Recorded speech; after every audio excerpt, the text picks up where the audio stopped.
Hello, can you hear me okay? Perfect. My name is Viola. I am a software engineer, site reliability engineer, the person who touches the systems from the whole entire life cycle of development. I've recently been made a AWS community builder, which means that I get to use more credits on AWS, which is great. And I'm a Cypress ambassador, which means I test a lot. So most teams think that secure authentication is basically the hardened login sign-in screens. And attackers usually see it the other way. So the way they see it is pretty simple. They win it from the other side, right? So many of you probably are cybersecurity professionals, and you know for sure that login page, the UI that you can see, it's nothing to do with the break-ins. What you want to know is the actual sessions, the cookies, the tokens, the actual meaty stuff that is happening behind the scenes. And that box, login box, doesn't mean nothing to us. So this is like the least interesting part for them as well. So let's begin. This is my statement. Authentication is not just a page. Obviously, when I say that, can you still hear me okay? When I say that, I mean it's an adversarial flow, which is basically happens to work in different places at the same time. So you have 4 places of a failure. Basically, this is sign in, sign out, register, login. And those things that go in the system, they cannot be they are the ones who want to be overtaken. So these are the flows we actually want to look at when we want to secure our authentication, especially if you want to integrate AI in your system. So the things that collapse all the time, it's not just that screen with the button, right? So we want to find the route around the screen for the better control, for basically taking out the tokens that are happening within the sessions. We want to basically take the most of the authentication so that we don't have to literally go and re-authenticate ourselves again when you are an attacker, right? So just thinking for a second, how can you actually get into a system and stay there forever, given the technology on the current market? The answer is multi-factor authentication, which is amazing technology that allows us to be signed in forever, given that you have access to the generated keys. Bit generated, yes, 112 bits, yes, great. But the problem is, when you have the access to that system, you will actually still be able to log in anywhere. And the greatest part is that you can have multiple devices connected to your system. So that makes it easier for attackers to actually have that piece of cake authenticating themselves and letting them into your account. And that account can be anything. I'm going to talk to you about the scenarios that I find very interesting. The Microsoft scenarios and other scenarios that happened over the years that basically show us how important to understand that the system is not just that page of login. It's an actual system of it's a chain reaction of things that happen all together, but spontaneously and asynchronously. So that's why we basically cannot trust one boundary. We need to have multiple boundaries in place and start treating that recovery as, who can faster recover and actually deprive the person from the code generation, deprive the person from the ability to actually use that code once again to authenticate. And we stop measuring access with multi-factor authentication enabled, and we start measuring it with the metrics and statistics on how fast can you authenticate, but also how fast can you recall that authentication federation that you granted to someone, and also make sure that you are alerting. In such systems, I would say notifications is one of the things that we still typically think about as notifications, part of UX, part of UI, user experience on the phones, whatever.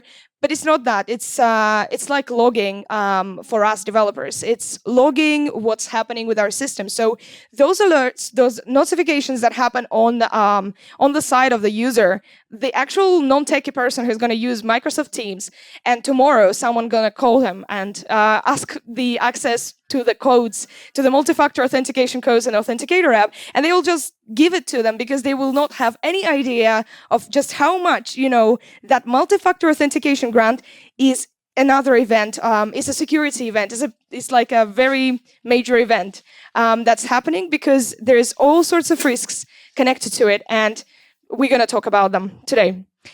So here's one of the cases that I wanted to talk to you about. This is a Storm 2372 by Microsoft. This has happened recently, and it's a phishing flow. It's a device code phishing flow. This is a screenshot from Microsoft, so this is how they are seeing the flow. I mean, you can see it for yourself, but basically put it on the right side. You can see the real protocol, real user interaction, and you can see then the wrong trust outcome. How did that happen? So the authentication is a hostile flow, right? So nothing here looks like a Hollywood hack. It's not going to be like a person sitting in a closet and just trying to hack someone via the Ethernet. Instead, it's just literally, we're not smashing even the login form. We're not trying to brute force ourselves into the system. Why do we need to do that if we know there is a rate limiter? Instead, we are rerouting the victim through the legitimate identity step and harvesting their information, the trust through the seams that will be within our system. So this is a good example of why I keep saying authentication is not a good, is not just a page. Microsoft tracks that sort of activity as Storm 2372, but it doesn't really matter because this is the shape of abuse that we want to see here that is actually happening every day, and there is statistics about it. And it's literally one of the most successful attacks at the moment. So what happens is basically device code flow is that legitimate authentication mechanism that is designed for the input constrained devices like, imagine like a smart TV, something like IoT systems like your Apple Watch or whatever that is limited to the way you can input stuff into it, right? So then you will have to sign in on the second device. So that protocol itself is real. You're actually, you're signing in through the real sign-in page, and the action that the user does is also real. However, the attacker wins by rerouting that victim into completing the legitimate identity step in the wrong trust context completely. And they don't know that they were doing that same thing, but they have just granted the permanent access to a person. And the reason I'm saying permanent is because you know for a fact how long the sessions hold. Maybe it will update, maybe it will refresh, but no, generally it's made by default to be convenient, to not refresh, to not generate any security codes, unless you want to do it, and then suddenly someone loses access to their system and there's nothing that can be done. So the key lesson here is that the attacker is not going to smash your login form. They will just log in via rerouting, and you will just give them the path to do that. So I really want to talk about the flow here. This is the path of the takeover. It's very high level. It's not too detailed, but it actually shows the actions. And the very important one is the issued trust, the final, almost the final step, which grants the access. But let's walk through it. So I think this is actually one of the paths that teams often miss. Being a site reliability engineer, I can see how clients are literally missing that stuff in their authentication flows. All they think about is, okay, we have a login page there, and let's throw in multi-factor authentication now. We'll pay for it, some monies, and that's going to just look cool because we're going to look like a big company. The problem is big company like Google, Amazon, they do have the stuff behind it. They do have a system in place. But another company that will just throw in the multi-factor authentication isn't going to make it secure. It's just going to make it more complex and more prone to attacking. You'd rather actually stay with your Auth 2.0 implicit flow with your actual local storage credential that can be overtaken easily than just throwing in the multi-factor authentication, because it's just going to be more fun for an attacker to take over your system. So the attacker does not need to actually defeat your entire Auth stacked end to end. They don't need to do that. All they need to do is getting inside the trust exchange, just once. And that is something that is very like, it's making pretty much it makes it so that the trust that's issued once, it will keep them alive long enough to like perform some actions. What actions? We don't know. How long they will be able to do that? We don't know. Maybe it will take them a couple of hours to just have enough access to damage the reputation of a company or do something. But we all know how many things we can do, once we get the access to the system. But it just depends on an attacker. But the thing is that the idea that someone has access beyond yourself to the system, and he's actually he can do whatever he wants because he's a super admin, that is just crazy. And a lot of I think there's a lot of cases right now happening that actually have that kind of stuff going on. So I think it's a really important thing to walk through that workflow just a bit. Basically, first the attacker gets in through something that's still reusable, right? So we have maybe credentials, maybe stuff to socially gathered credentials, somewhere they got them. Then they will deal with the next layer, which is like, it could be it could be a phishable MFA. It could be like a proxied workflow. It could be like a device code abuse, which makes sense because, I mean, it's easy enough to get a hold of. But then that's not going to be like the final step, right?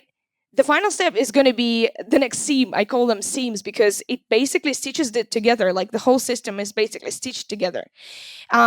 So I think the consent part, the recovery part, the reset part, the support override, or some like exception path that you forgot that you've set up in 2017, you has actually quietly allowed that access. And maybe it has even more authority to like the primary sign-in flow than you think about.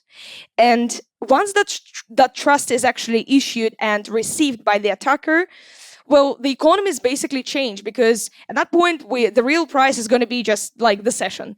And once we get the session or the refresh token or like a cookie that is replayable and we can like use it forever, I think that's when the attacker gets to live in our system like a bug and, well, basically do whatever they want.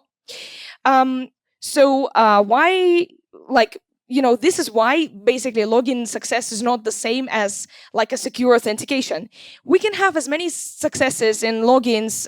We can track the monitor how many users can log in. But do we know, is that the actual user that wants to get into the application at that particular time? We don't typically. And how can we resolve that? Only by verifying and re-verifying the people who are trying to access it. It could be bots as well. I mean, it's not just the people. The point is, we need to be more precise and careful. So that screen when you see like "Remember me," that grants you something that is very ridiculously crazy to grant to people who don't really see that chain behind it.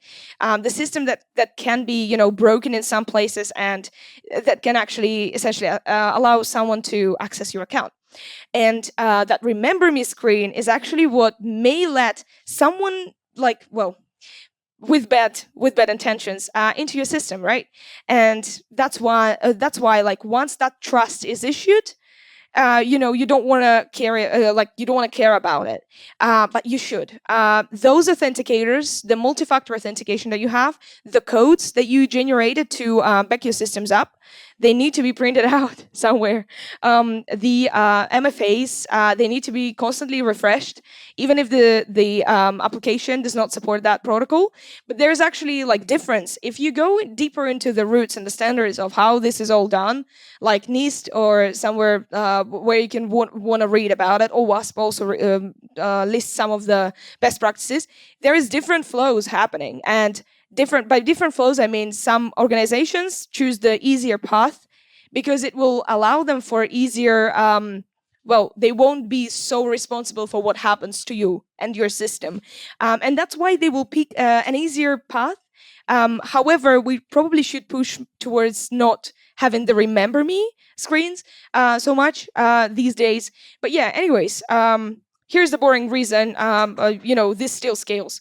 The boring part of this whole problem of authentication, and probably like the reason it still works and adoptable, is that reusable secrets, they still create the opening, right? We need them.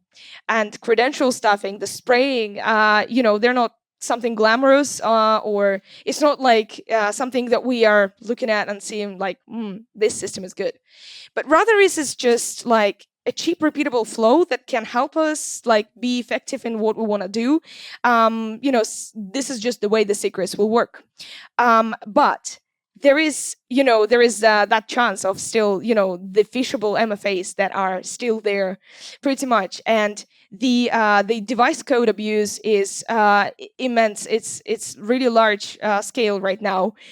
Fake consents that you get from third parties instead of the people who are actually supposed to be accessing the systems, and then proxy-based attacks where you basically rely on the same fact, like the user can be steered into providing those details, and actually, maybe they realize that they have provided that access, but then nothing really happens, right? I mean, you get the code, you can access it whenever you want, unless the person is smart enough to recall that code. But nobody's really doing that. Like, they just don't. And AI just improves this economics. I absolutely love when I see AI in those smarter paths. In one of my previous talks, I have actually touched the profile of AI-ready frontends for authentication. And AI-ready frontends are something really cool because you don't necessarily know that your front end is not going to give up the information that you want to maybe hold back, like code, authentication codes, passwords, logins, whatever people wipe code these days. But better timing, maybe. Secrets, approval prompts, they will be still pretty much there, but AI will just intensify the problem. It will let you in even easier, and will probably even give you more nudges to get in, because it's there to help people, right? So it's going to be less effort per attempt. I also assume that many people might already have integrated those junior cybersecurity attackers that are attacking while they sleep, or via their AWS services. And they literally have those LLMs brute forcing, not brute forcing these days, literally getting the rerouting on those sessions. So I have that meme here. This is basically, you can either add another prompt, or you can redesign the whole like recovery session lifetime token revocation and the trust handoffs for the user. I mean, obviously, which one would you pick? Probably add another prompt, right? I mean, it's clear from this that you don't want to be super like phishing resistant in your MFA integration, because you're throwing in MFA in the end of the day because the stakeholder asks you to, right? I mean, they ask you to throw in MFA so that they, on the stakeholder meeting, they can say, we now have a multi-factor authentication. And that's just gonna, give you more, things to discuss. But in this system, it's gonna be really badly.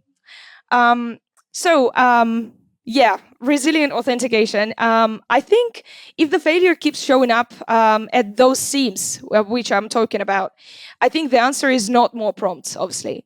The answer would be to redesign those seams that attackers cannot at least cheaply attack, and actually have like some kind of durable access to those systems. Maybe they will get an access. Okay, stuff happens, but if we can at least reduce the amount and recall it on time, that would be much better, because then we know that the person does not have a permanent access to someone else's system. And that means the recovery has to require proof of at least one strong sign-in path that will be in the system, that will allow to, for sessions and refresh tokens to have lifetimes that are shorter than what we have right now. Reauthentication thresholds, right? How many times can we? And rotation about the tokens. And we want to actually make sure that the context is also in a safe place. So anything that happens to the account, we should not notify the attacker. We should only notify the primary person who is in charge of this account and who's created that account in the first place. So that federation needs safer defaults. Like, we need to have by default like security by design sort of thing, rather than creating like big scopes and open paths that are, there is like, look, there is a framework. You can design whatever you want in your authentication flow. You can have the full capabilities. You can manage it yourself. But then, it comes to the point where you don't really guardrail things the right way, and you don't redirect handling. You don't do those small steps to secure and create that design, like security by design. So in other words, like resilient auth is not one feature, and I keep repeating it all over the places. I keep saying that in the meetings, I keep saying that in my talks, because this is just one thing that you're seeing online. You're seeing the UI. Maybe as developer, you will see like one AWS service spinning, but I see that as a system of events, that each event has its own kind of path and its own like proneness to vulnerabilities. And the judging by those small like events, you can actually see which ones would be the most open to vulnerabilities, and then the least open to vulnerabilities. And I think the cheapest pass will always win in that vulnerable nature. And then you always have to like think about those key complex flows. I think those complex flows is what actually is driving those people who want to exploit your system, or even like bots that just go in automation, and use the automation behind it and just exploit it, whatever they have the mechanism inside of them. But yeah, basically, phishing resistant sign-in, short-lived trust, revocation at when you can, and use step-up verifications as well. Step-up is when you are required to basically re-authenticate whenever you're accessing in a deeper service, right? And but not like don't use them where you like using the different services. You need to use those things together as a one system and be aware of the actual faults of that system that can happen at some point. So yes, this is where I see that the basically this is an incident, and I think this is a really good example of the mature authentication that actually is integrated within AI as well.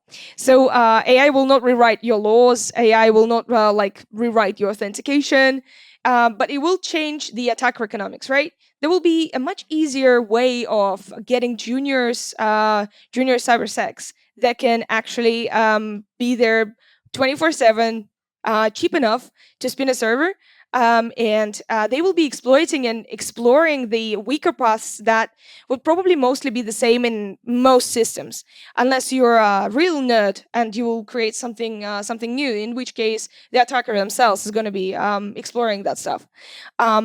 But the consent abuse, the recovery shortcuts that need to be secured, the reusable secrets that you would have, you need to think about that sort of stuff.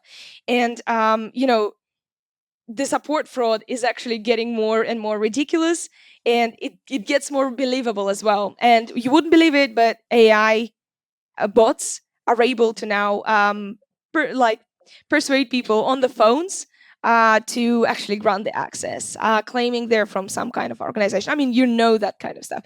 This is pretty basic, but it somehow works still in this world. And so the question here, I would probably, it's not probably the whether the AI creates some completely new universe of things, but whether it's actually just controls the parts that it can control, like the low effort human input that will be demanded. And I think it's just going to boost the time that is spent on attacking and getting into those systems. So that is why I treat AI as like a pressure layer across the whole identity interface, not as like some own chapter that is happening within your system. I think when you're ready to integrate AI into your system, like into the whole application, and by the whole application, even the authentication, It means you're granting the access based on, that there's guardrails, there's alerts in place. You're probably alerting based on like how much you spent AI power, like compute power, hosting power, whatever. But you're probably not thinking about how AI can actually damage your system in that sense. But when you're integrating AI, you need to be taking responsibility of the people who are going to be using your SaaS product or DaaS product, and simply not knowing what they are signing up for. And then basically the same AI is going to be used by the attackers to actually get into those systems. This is just a wow. But yeah, once we make those weak paths cheaper, that's just going to be easier to abuse, and you will not be able to stop stop that stuff fast.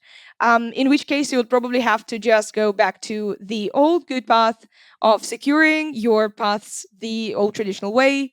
No AI, probably, but yeah, you actually have to go about the system in a smartest way, where you're talking about different facets and different domains on your authentication path, because you remember that it's not just one thing that's happening, it's just across the system. So this is just a small thing that I think would be really useful to remember.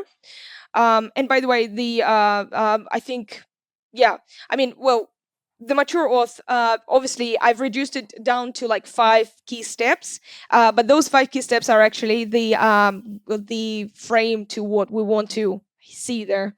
So, I mean, this is just, when I watch the weird middle states or risky sign-ins, basically like things like geo jumps and maybe suspicious recovery events when someone is trying to recover something that they're not supposed to be able to recover, risky consents where stay forever in the system, please, and session anomalies like issued trust, and they are all being abused, and this all can happen after this initial step, which is the initial login, which is pretty cool because I mean, you don't have to go far in the system to actually do that.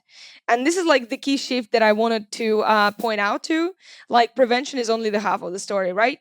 If that trust on the level of authentication has to be has already been issued to someone, the thing is that those things like what I've just said, the context, the geo jumps, they will be so hard to catch within like when the access is already in, because you would simply not know what to revoke at what time, and you don't want to certainly make your users feel, well, feel locked out of the systems.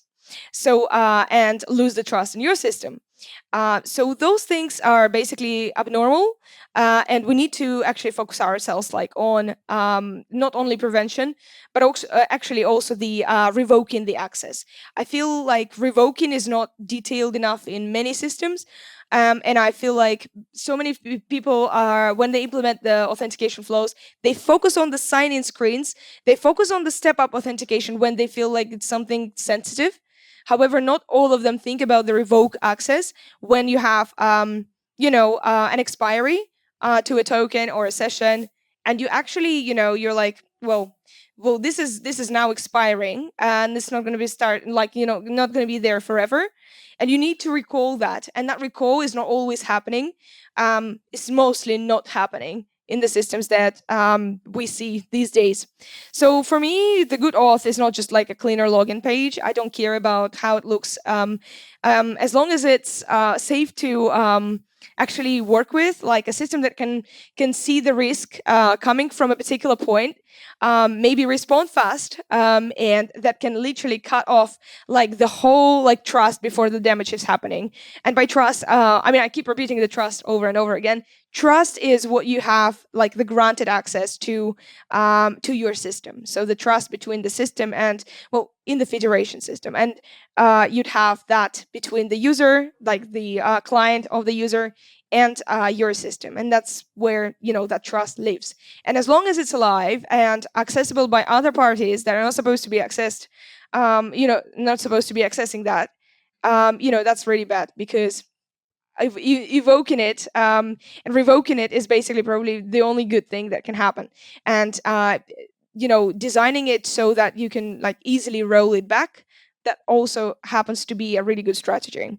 So the good identity, I'd probably say, it's basically where we have the easy point of detecting the wrongful sign-ins, the wrongful recovery paths, the paths that don't involve revokes, and maybe even sessions that live forever.